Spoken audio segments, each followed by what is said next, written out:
dan prasarana yang ada sudah memadai untuk mendukung kurikulum dan metode pembelajaran yang diterapkan? Itu pertanyaan pertama, Pak. Semenjak berdiri MTS nih tahun 87 sampai sekarang namanya sana tetap dibutuhkan, gitu kan. Kalau katanya kurang meraih. Nah, jadinya soal penunjang itu penting dalam pendidikan gitu kan. Nah, untuk memudahkan guru banyak mengajar gitu. Nah, jadi guru menyampaikan materinya dan siswa memahami materinya gitu. Jadinya masa sekarang ini memang kurang gitu. Dan karena itu penting untuk pendidikan gitu. Karena kurang adalah sampai hari ini apa yang ada itu pada dulu. Gitu. Itulah saya ini. Nah, kurang. Yang kedua, Pak, apakah sekolah memiliki rencana pengembangan sarana dan prasarana dalam waktu dekat? Jika iya, apa saja yang menjadi prioritasnya, Pak? Pengembangan yang sudah ada ini, Pak, yang sarana dan prasarana yang sudah ada, itu apa yang menjadi prioritas untuk dikembangkan itu, Pak?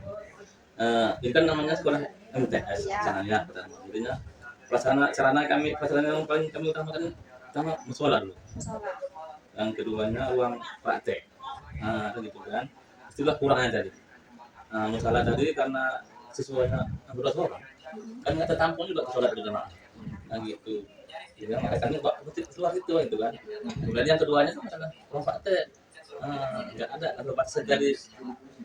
Tempat tadi yang benar di ruangan tadi yang ada kecil lah, ruang kecil itu prakteknya gitu, nggak memadai juga lah gitu. Untuk pengembangannya, udah kami banyak minta ke dinas pendidikan, juga ke kemana udah, katanya belum ada bantuan dulu. Nah, itulah. Kalau upaya dari yayasan, ya mereka aja lah kan gitu, upaya dari yayasan. Yang ada aja dikembangkan dulu, gitu kan.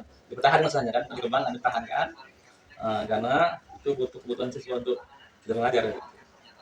Kalau pengembangan tadi belum ada, kami hanya meminta ke dinas pendidikan sama pendidikan agama Kemenak untuk membantu sarana-sarana ini.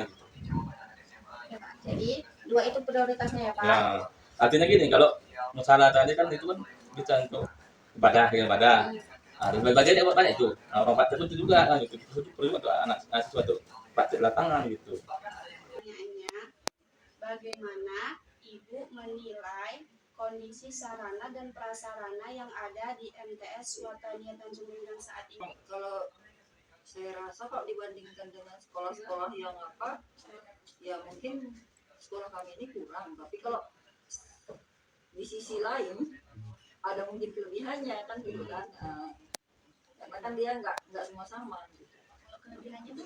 Ya mungkin di sekolah lain seperti tadi lah, mereka belum mempunyai lab, sementara sekolah ini punya lab, sementara negeri aja pun mungkin, kayak gitu kan, negeri aja pun mungkin seperti entah Gemoro apa itu, mereka belum punya lab sendiri, sementara kami udah ada, kan gitu sih.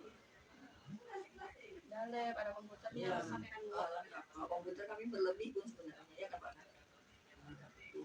Cuman inilah untuk sementara ini belum bisa menjalankan di sana kan gitu, seperti buku paket apa ya kami masih. Terus Bu, pertanyaan yang kedua, apa saja sarana dan prasarana yang paling berpengaruh terhadap proses belajar mengajar di sekolah ini? Ada praktek? Yang paling berpengaruh buku. Jadi kalau lengkap. Lengkap Bu. Kita kan lab IPA belum ada itu kurang tadi. Seperti masih ada yang kasar-kasaran itu apa gitu. Ada cuma nggak melengkapi, kalau ada rumah gitu. Nggak semua ada, nggak semuanya ada. Pertanyaannya, bagaimana sarana dan prasarana yang tersedia membantu meningkatkan motivasi belajar siswa? Kalau sarana dan prasarana tadi, kalau peralatan lab cuma ada sini, itu sarana prasarananya. Ruangan ada. Tapi ruangan belum ada, itu masalahnya. Ruangan. Praktek tadi. Berarti IPA ada, peralatan ada. Tapi ruangan labnya belum ada. Memang tadi lah, karena minta pun cara kemenang pun nggak ada, dan tetap nggak ada sampai sekarang. Misalkan itu ruangan belajar pun juga nggak ada. Ya, kalau ini kata pembelajar tuh menggunakan itu video ada menggunakan Infokus. Ada Infokus ada. Jadi kalau belajar di kelas itu bisa pakai Infokus. Bisa Infokus ya.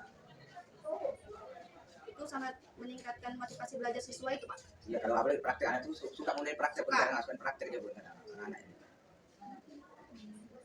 Kalau putarkan film dulu gitu, semangat orang yang mana? Itu sangat memotivasi orang motivasi itu. ya. Itu kendala kami cuma itu lab IPA yang belum ada itu aja. Kalau peralatannya ada. Terus Pak, pertanyaan yang kedua.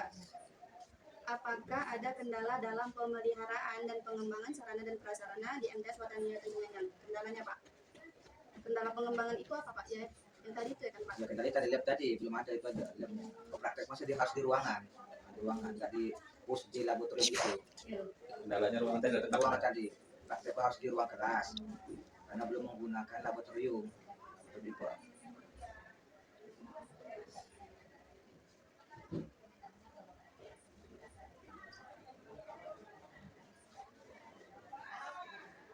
Di ruang kelas berarti apa kalau Ya, apa? kalau praktek di ruang kelas, tidak di laboratorium itu.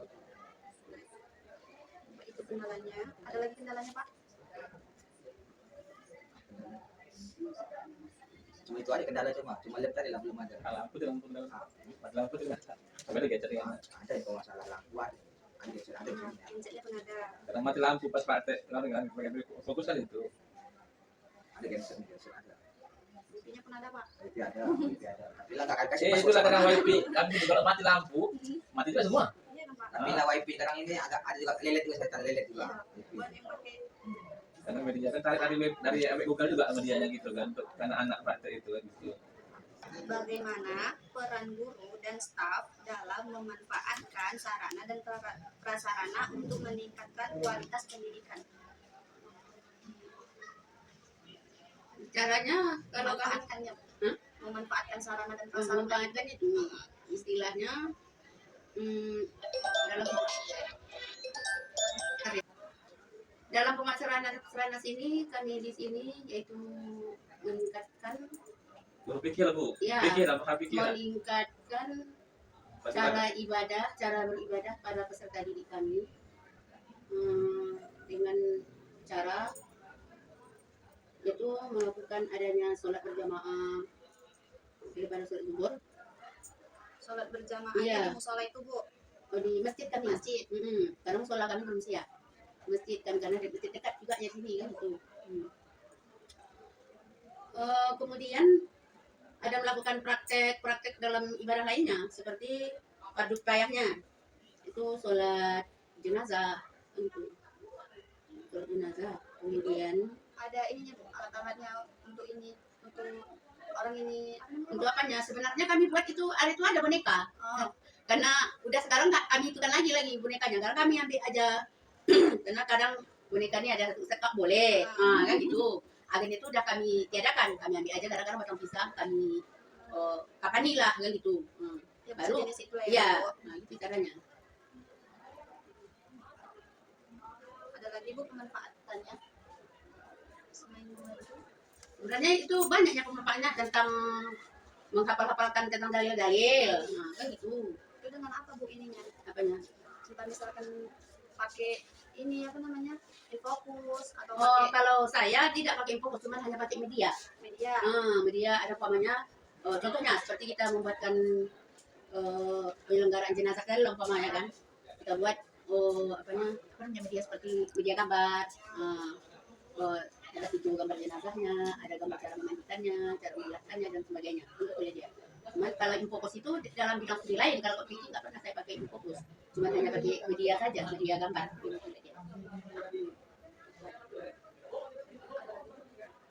Itu saja. iya itu aja itu saya lagi nanya Yang kedua Bu, pertanyaannya, bagaimana pengaruh sarana dan prasarana terhadap prestasi akademik dan non akademik siswa? pengaruhnya sebenarnya itu sangat besar sekali pengaruhnya. Istilahnya, contohnya dari anak yang belum tahu, dia akan jauh lebih tahu. Nah, itu pengaruhnya sangat besar sekali pengaruhnya.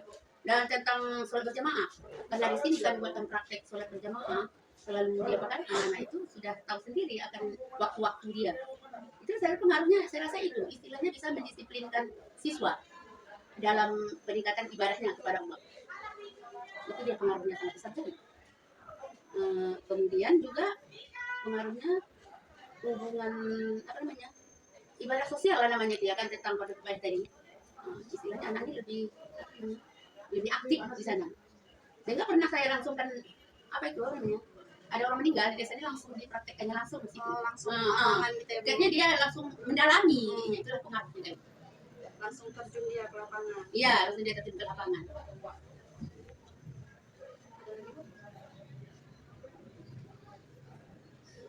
Sebenarnya banyak ya sebenarnya lagi kalau masalah itu ya kan. Apalagi tentang bermuamalah tadi kan gitu. Mereka tuh setelah kita jelaskan sepertinya jual beli, utang-utang, sewa menyewa kan. Jadi mereka tuh setelah mengetahui materi-materi yang kita sampaikan tadi, dia kayaknya pengaruh sama dia agak merasa takut. Kadang-kadang kan kalau kita salah, apa kita salah, apa namanya, tidak jujur, ya gitulah. Kan karena jual muamalah ini kan yang melatih diri jujur kan gitu kan. Jadi akhirnya dia timbul rasa kejujuran dan kesadaran sendiri bagi dia. Saya rasa itulah dia yang bisa saya jelaskan. Memang banyak ya Lexi ya Bu. Iya.